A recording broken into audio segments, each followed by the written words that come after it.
Welcome, Gunrunner.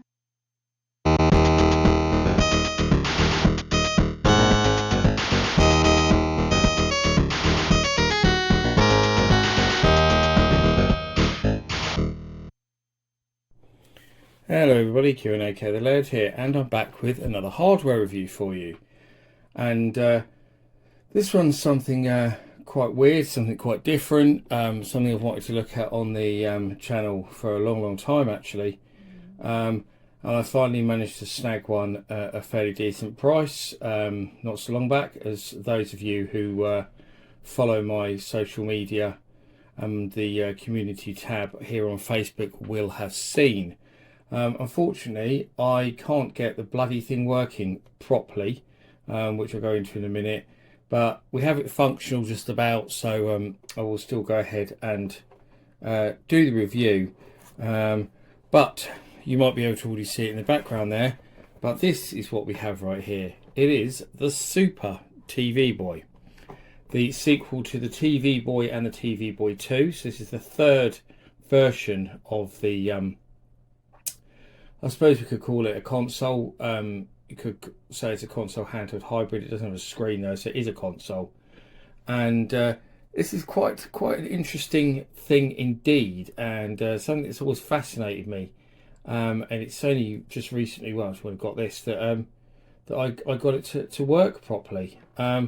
So here's the box. We'll have a look at that first, because the box is rather strange in the fact that you'll see that flap comes down.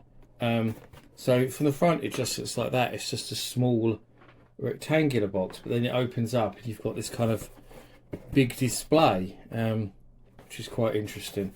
But if you put it back to that form and then turn it around, and then upside down because it's stupid, that's our games list. We'll talk about that in a little while.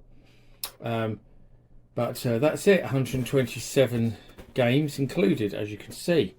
So to give you a bit of history about the TV Boy, as you can see, it was produced by a company called Systema, it was also sold in Europe by a few other companies who, not sure if they were connected to Systema or whether Systema licensed it to them or they just copied it or what. But the Systema version is certainly the most well known, and this is the version that was sold in the UK. And those of you might out there who who follow my channel or know your stuff will know that Systema also produced some other handhelds and stuff like that. So they were one of the biggest producers actually of those little LCD games. I've looked at some of their LCD games on my channel. I'll stick a picture up on the screen as well so you can see what I'm talking about. But they produced lots of these LCD games, original games and licensed games, a bit like the Tiger Electronics ones, but they were cheaper. I mean, Systema ones were really cheap. But they were sold all over the place, most notably I think in Argos, well-known British retailer who is still around, and that's probably where many people acquired them. I got a few of them in stockings from Santa, so to speak, when I was younger, like the Formula One, which is probably one of the best known ones.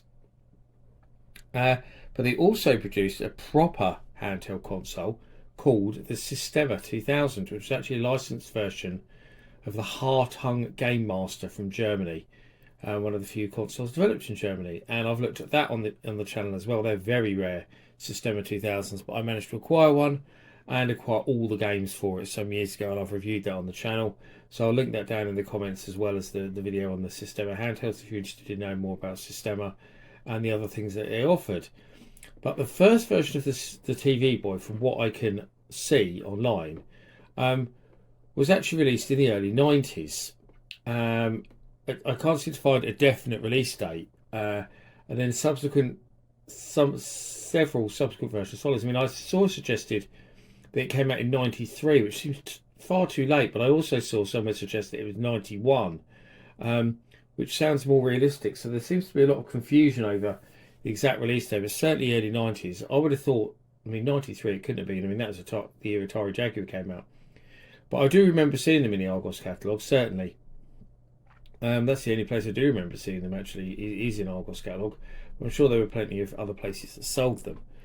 But for those that don't know, what the TV Boy was literally a bootleg Atari 2600 clone filled with bootleg Atari 2600 games. So there is absolutely nothing legal about this thing, and I still can't believe that they got away with selling it, and selling it for so long. Nobody seemed to take any legal action against them, despite the fact, the 127 games on it. You can imagine there's stuff from Atari on there, there's stuff from Activision on there, Imagic, all the big software houses, Parker Brothers, So how none of them cottoned on to this and sued them, I just don't know. But what is interesting is that the game selection does actually change between the TV Boy, the TV Boy 2, and the Super TV Boy, this one. And all the games that were removed and replaced, the games number didn't drop, so they just removed and replaced. In fact, I think the original was 125 games, so I think it says 2 more. But they did remove some games, they did add some games, and all the ones that were removed were, funnily enough, games that were by Atari. So read into that what you will. I know one of them was Defender, one of them was Maze Craze. I can't remember what the others were. So interestingly, I would have thought they would, because if Atari had taken legal action, they would have got the whole thing pulled for the market completely, I think. Yeah. So to go back to the actual unit itself, I mentioned there was a TV Boy 2, and a TV Boy, and the Super TV Boy, the third one, which is what I have here. The original TV Boy I don't have. I'll put a picture up on the screen so you can see it, see how different it was, because the original TV Boy was literally just a controller that you held in your hand. Same with the TV Boy 2. There were versions that allowed you to plug in an extra controller, any Atari compatible controller, to play two-player games. The Super TV Boy is different in the fact that it is actually a console. It's not just a controller. So now we have a unit, so to speak, and an external joypad, as you can see, just one. So with this one, there is no place to plug in a second controller, which is strange. So this one is strictly one player only, as you can see, with this tiny little controller with a weird little thing there so you can wrap the wire around. Strange design it is, quite ugly in fact. But we'll have a look at the actual unit. I mean, I've got it plugged in and playing in the background, as you can see. So you can see that the controller's hardwired into there. Our Systema logo. On this side we have our RF cable, a power supply DC 6-volt centered. That did not come with it. I'll go into that in a moment, your on-off switch, because it's battery powered. So these were sold like this, so you just put in your own batteries to power them. I'm not sure how long the batteries last, but I wouldn't imagine that long, to be honest, considering what you're powering. But that's it. If you wanted a power supply, you'd have to buy one of those multi-adapter type things. Interestingly, if you're wondering about this kind of grip thing here, in fact, the look of it reminds me, and you can tell I'm old, and anyone who else is old will get this, looks like one of the old school card machines, the analog ones before we had digital card machines. Do you remember those, where you had to put the card in with the carbon paper and pull the thing across and back to take a copy of the card? That's exactly what it looks like to me, and that looks like the big thing you move back and forth. Funny enough, this does come off very, very easily. I discovered when I was fiddling with it. There we go. So you can see it's just a bit of circuit board underneath. I don't think it's meant to come off easily. I think it just does because it's a bit cheap. These things were very cheap. I can't remember how much they were. I'll have to look that up. But I think they retail for about 30 quid, if I remember rightly. But I'm sure I can find some pictures of them in the Argos catalogue. So if I do, I'll put those up on the screen so you can see them as I'm talking about this on here. But that's it. There's not really much more to look at around the thing. But the problem that we have here, which you can probably already see, is that I can only get it to display in black and white. Weirdly, you can get it to display in colour for a moment, and then it goes back to black and white again. And I can't really work out why. I've tried 3 different RF cables, and this old Atari 2600 one seems to give the best picture, but still in black and white. So I'm guessing it's some sort of fault with the unit somewhere that's making it display in black and white. It's a real shame. I suppose you can still see it running, and we can still get a proper look at it. In fact, when I switch it on and off again, you might see it come back into colour. So I'll do that now. It's plugged into my trusty old Samsung flat screen. But now we're not getting any colour, and I'm not getting any sound either, which is strange. Oh, I turned the volume down, that's why.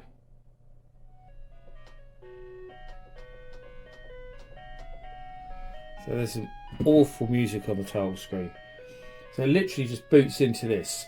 And then as you see, you can press left and right to select a digit position, up and down to choose your number, game number, and shoot to play your game.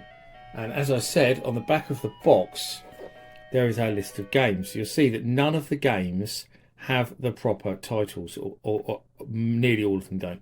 Because I did notice there that you've got River Raid, which I'm pretty sure is probably River Raid. But a lot of the others that have got stupid names. I mean, there's two games called Pac-Mania, which is flipping weird. There is a few of the well-known Asian bootlegs as well, like, for example, Spider Kong, where they've kept the name the same on there. And someone's ticked some of these. So my guess is that they've ticked the ones that they liked the best. Quite possibly. Moon Drive, I mean, I'm guessing that's Moon Patrol. Tank Battle in the Streets, what's that? Battle Zone, God knows. But yeah, that horrible music will just keep playing. But we'll go to River Raid actually and see if that is River Raid. I'm sure it is. So we just need to select what game we want. So if we go to the end one and put that up to 2. And then on our joypad, you'll see we've got start, we've got a reset button, we've got a select button to mimic the buttons off the Atari 2600, obviously a big red fire button and a little joypad. You can see it's a very tiny controller. I'll put it next to my hand. So we go, yeah, so River Raid is actually River Raid. So that's good to know. So obviously if I press start, but I mean the games obviously play exactly the same, but the controller is absolute crap. It's really, the joypad is really unresponsive. You have to push down on it quite hard to get it to do what you want it to do. So not great. I'm just going to shoot everything, give me a few.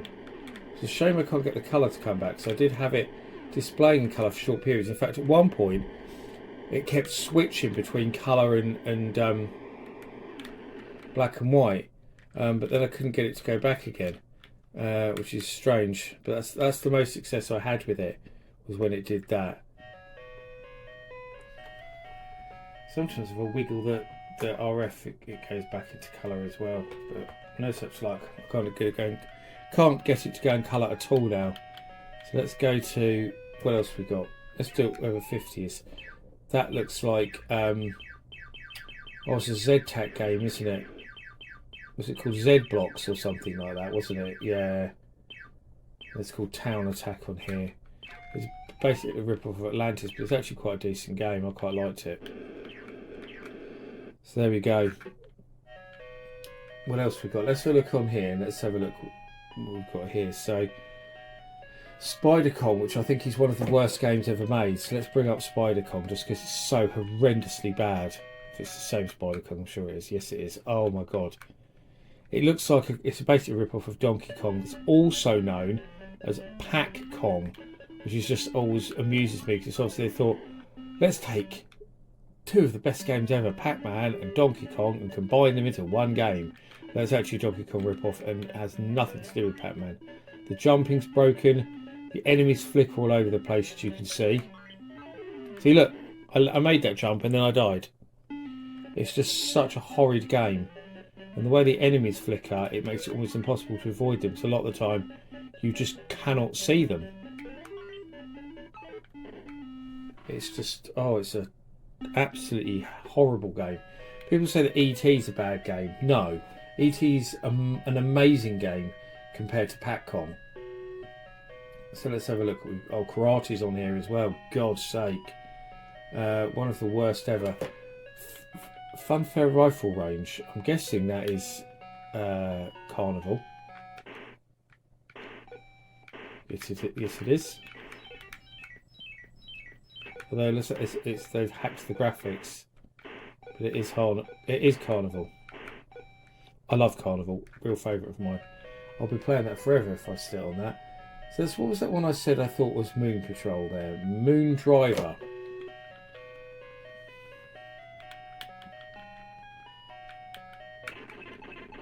Oh no, it's Gas Hog, which actually is a really good game. It's a ripple from Moon Patrol, really, but Gas Hog is brilliant. Really underrated, actually. It's probably one of my favourite Atari 2600 games. To play it a lot on my flashback handheld because it's a really, really good fast action game. But I'm doing rubbish at it at the moment because the controllers doesn't help at all. So what else we got? We've got tennis, we've got ice hockey. I'm guessing they're the same as the Activision ones. The jungle. See if you can guess what the jungle is. So it could be Jungle Hunt, it could be Pitfall, couldn't it? It's neither. It's bloody Mr. Postman. Talking of terrible games, Mr. Postman is a horrendous game.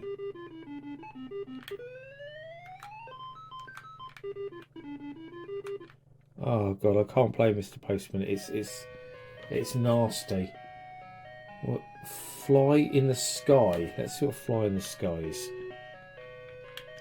Must try and pick up an original TV Boy though, because that'd be interesting. Fly in the Sky is Barnstorming. So one of the Activision games, obviously.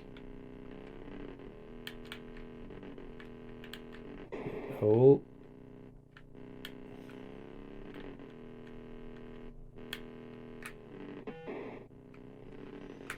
There we go. There's all sorts of stuff on here. So what's Pac-Mania? Let's have a look. Pac-Mania 1. This is Pac-Mania 1. That is actual Pac-Man. So there we go. It's the awful Atari Pac-Man. So in that case, what is Pac-Mania 2? There's Mad Kong on here as well, 25. Do 15 and 25 then. Jawbreaker, okay. I did wonder. Jawbreaker's great.